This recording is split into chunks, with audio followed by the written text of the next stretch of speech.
전세가 얼마까지 올라갈 수 있는지 예측해 보게요. 이사 대책에서 신호를 준 건 뭐죠? 기다려. 근데 집을 사는 방식에는 매매와 분양이죠. 특히 비율로 따지면 매매가 많겠죠. 절대적으로 많죠. 기다려, 매매하지 마. 매매 방식 버려. 분양만 기다려. 빨라야 5년 기다려. 장기간 임대 수요는 급증할 수밖에 없겠죠.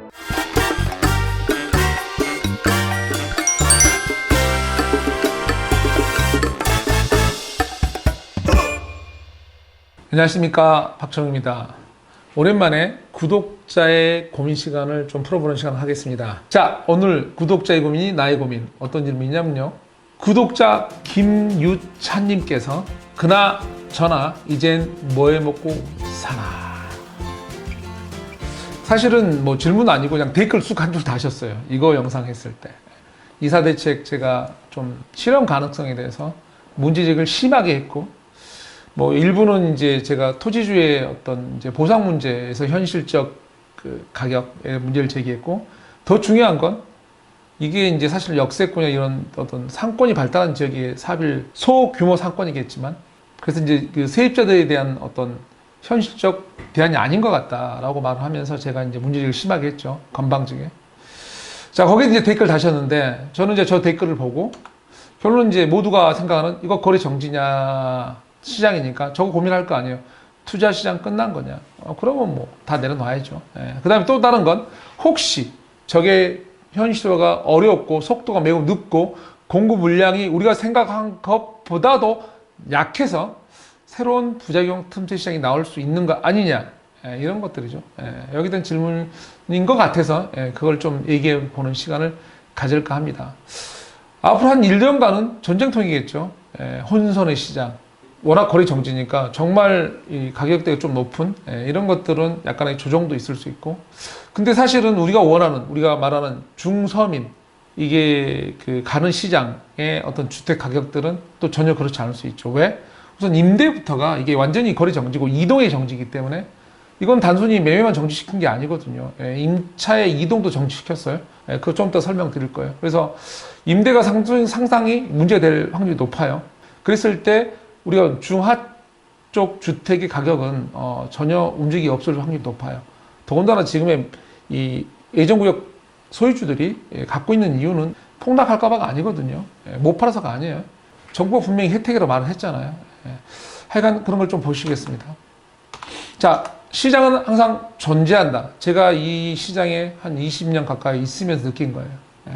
항상 원래 부동산이란 게 원래 지엽적이어야 되거든요. 이번 경우가 참 특이한 경우죠. 뭐든 다 올라가는, 토지 상승하면서. 근데 사실은 원래 지엽적이라 어떤 게 쭉 올라가면 어떤 건 좀 반대작용 물건은 떨어지고 있었는데, 이번엔 동시에 오른 이런 상황이었습니다만, 항상 시장은 틈새로 존재합니다. 우선 잠깐 저희가 이거 논하기 전에 이사 대책에서 다음 시장을 바라보려면 이사 대책이 만들어낼 부작용을 먼저 살짝 따져보는 게 맞습니다. 자, 현금 청산 공포, 아시다시피 거래정지 만들었죠. 한동안 임대로 버텨라. 많은 물량을 공공물량 할 거니까 매매까지 정지시켰는데, 그래서 임대 수요, 가수요는 상당히 급증할 수밖에 없습니다. 자, 예정주구에 임차인 피해 없나? 임차인들은 여러 종류가 있죠. 주택 임차인, 상가 임차인, 공장, 사무실 임대 시장도 정지할 수밖에 일부는 없다 보는 거죠. 왜? 내가 상가를 이쪽 구에서 다른 구로 좀 옮겨보려, 아니면 뭐 지방에서 위로 올라오려고 했는데, 이게 이제 소규모 자본으로 올라오니까. 근데 문제는 뭐죠? 아직 정부는 어떤 구역도 발표 안 했죠. 거기 가서 장사하려고 보는데, 혹시 야, 여기 구역 들어가면 어떻게 되지? 여러분이 드린 시설금, 여러분이 드린 권리금 다 날아가죠. 그래서 우선은 홀드, 정지가 되는 거죠. 자, 자세한 얘기는 요약본적으로 돼 있으니까 한번 적어 보시기 바라고요. 자, 저런 상황인데요. 그래서 제가 소상공인들을 일부 절벽을 원할 수도 있다. 왜? 상권이란 개념은 단순히 이렇게 일부 지원대출 해결되는 상황이 아니거든요. 그분들 돈 들어가고 왔다 갔는 내용에서. 자, 우선은 보시면 왜 제가 문제점을 잡냐면, 이번에 발표한 예정 구역들의 문제가, 자, 잠깐 보시면, 자, 우리가 이 역세권 하면서 대형, 소형 건물 혼재, 저런 건 뭐 있는데요? 도로에 접한 건물에 뭐 있는데요? 상가들 있죠. 오피스 있죠. 세입자들이 내몰림 우려하셨어요? 걱정한 거 맞아요? 근데 이게 정확하게 그 세세한 대책이 돼 있는 거냐? 제가 보기엔 아니더라. 뭐 중공업 쪽에 주거시설 소유주와 갈등, 그 다음에 소형, 대형 공장주의 갈등, 그걸 다 조절할 상황은 아니다, 상황이. 이거는 이제 약간 복합, 좀 넓은 거였고요. 사실 같은 의미인데도 이런 소규모 재개발 사업에 신설을 했는데 똑같아요. 단지 이 면적 기준이죠. 그래서 역세권 중급 똑같은 얘기고, 여기 보시면 좀 더 와닿는 단어, 신축, 주거, 상업, 산업 다 밀도 있죠. 이런 지역이 뭐 있는지 아시죠? 역세권에 중공업 지역이 뭐 있는지 아시죠? 상가들, 소상공인 다 밀집돼 있죠. 자, 그런 지역을 우리가 부시고 사업을 하는 거예요. 지금 단순히 뭐 소유만 얘기할 때가 아니거든요. 자영업 천국이었고 이런 곳들, 사실 저거는 저 정도면 그나마 나은 편이에요. 더 심하죠. 여러분이 아시잖아요. 서울에서 여러분 역세권 발달한 곳, 절대 개발 불가라고 생각하는 곳 가보세요. 어떻게 돼 있나? 자, 그래서 지금 이번에 이제 그런 곳들의 특징이 뭐죠? 민간 사업으로 개발이 어려운 거죠. 어려운 지역들이었어요. 그리고 일반 재개발, 재건축은 안 해주는 거죠. 거기는 네 알아서 가도 갈 수 있다. 그렇게 이해하시는 게 다음 시장을 보되 빨라요. 공공이 아니어도 갈 수 있다. 공공도 야, 너희는 안 해줄 거야. 재개발, 재건축은. 무슨지 아시죠? 이미 구역 지정 된 곳들 일부. 무슨지 아시죠? 뭘 살지 모르신다니까 말씀드리는 거예요. 근데 그들의 희소가치가 어떻게 되는지 보시자고요. 우선은 이렇게 많은 소규모 상권들이 밀집된 지역을 이번에 없는 겁니다. 권리금 문제도 있을 거고, 시설비 문제, 새로운 임차인 구하기 불가하겠죠. 예전부터 결정돼버리면. 누가 들어와요? 건물주 옆에, 자, 이거 구역 됐어요. 누가 들어올까? 안 들어오겠죠. 나중에 가든 안 가든 한동안.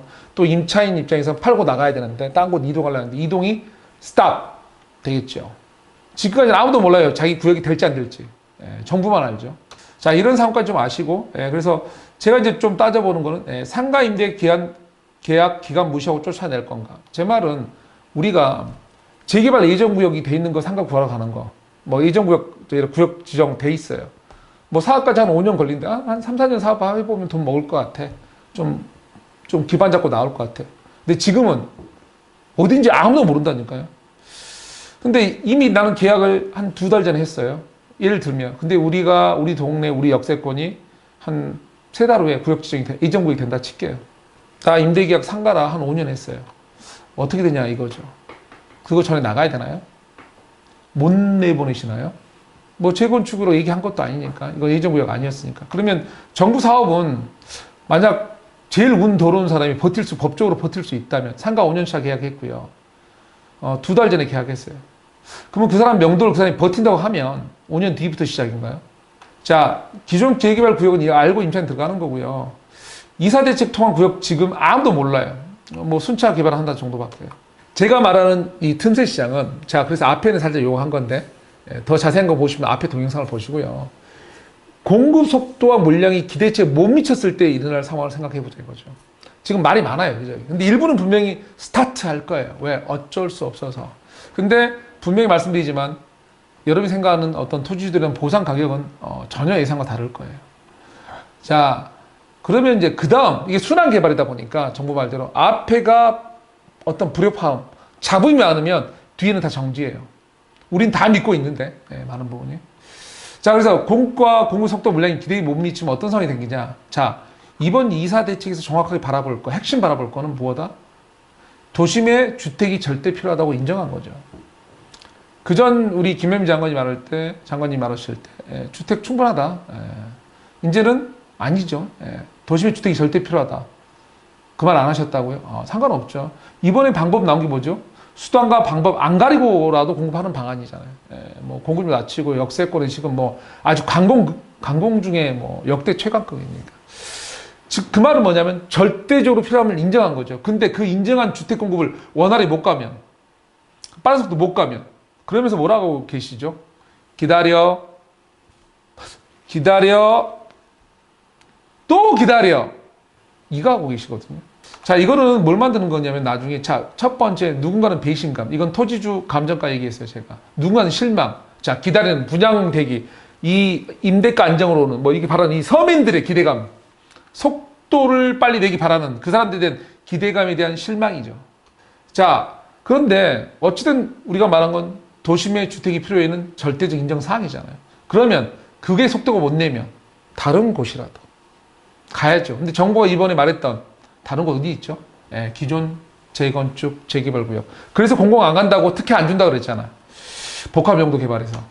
공공개발 아니어도 사업성 나오는 구역의 희소 가치가 급상승할 수 있어요. 물론 전제 조건이 있죠.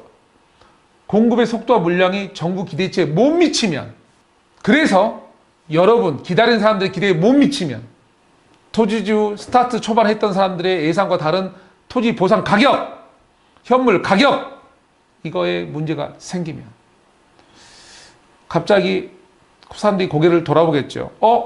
집은 필요한데 어떻게 되지? 집이 얼마나 필요할 것 같으세요? 자, 보실게요. 전세 가격, 제가 마지막에 더 드린 게 뭐냐면, 지금부터 전세가 정말 운이 나쁘면 얼마까지 올라갈 수 있는지 좀 예측해 보게요. 전세 가격 지속 상승, 기다려야 힘들어. 이게 무슨 말이냐면요. 보세요. 전세 가격이 지속 상승하는 이유 뭐 여러 가지 있겠지만, 지금 상황에서 좀 따져보는 건 뭐냐면, 자, 이사 대책에서 신호를 준 거 뭐죠? 기다려.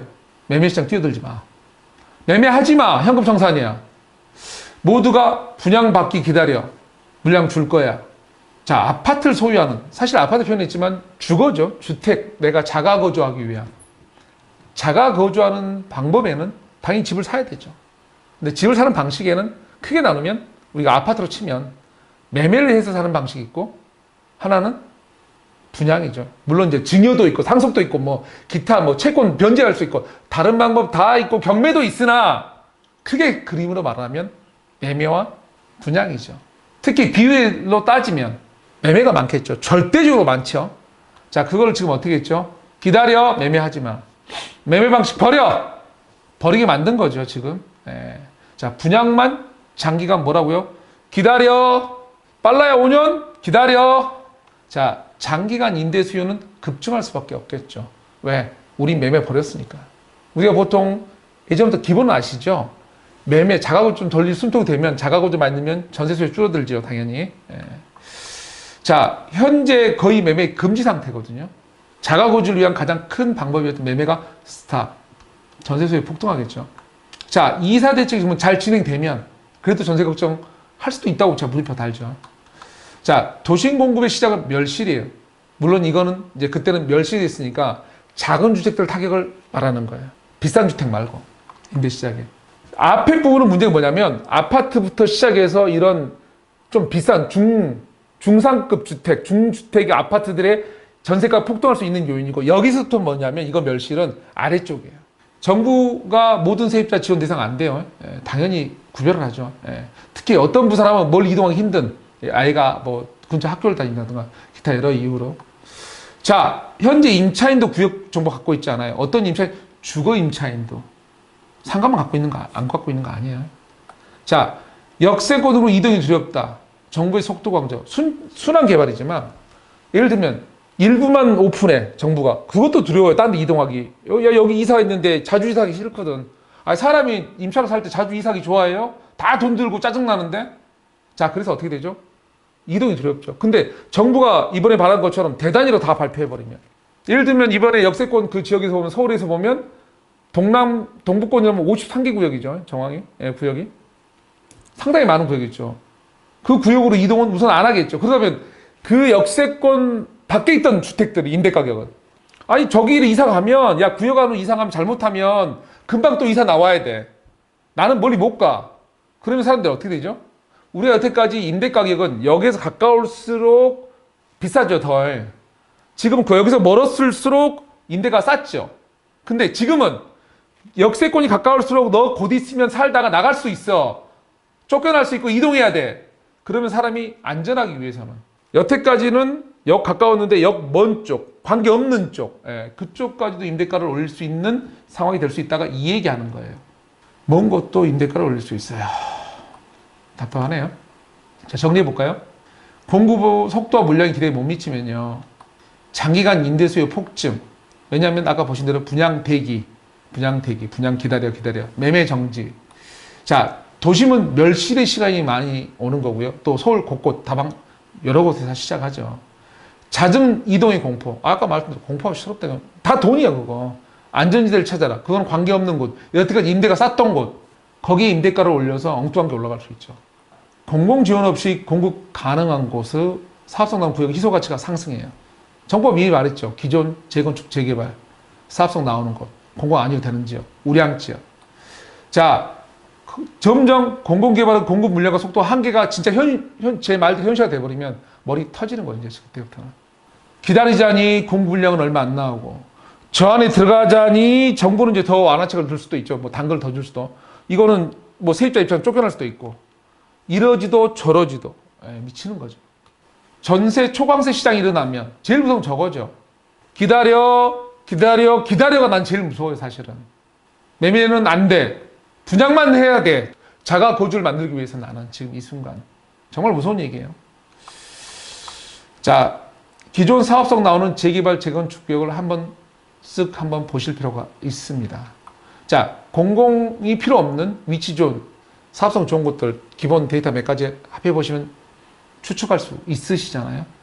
오히려 지금이 그런 것들은 기회일 수 있습니다. 물론 전제 조건은 건방지게도 제가 말한 그러니까 짧은 지시고 말한 전 정부의 사업 속도가 쉽게 나지 않을 것 같다는 그 전제 하에서입니다. 한두 군데 몇 군데 가겠죠. 1년간 분명히 혼란의 시장일 겁니다. 그런데 그게 가다가 삐끗삐끗 초반에 몇 군데 하다가 만다면 제 말한 대로 아주 극악의 시장이 올 수 있습니다.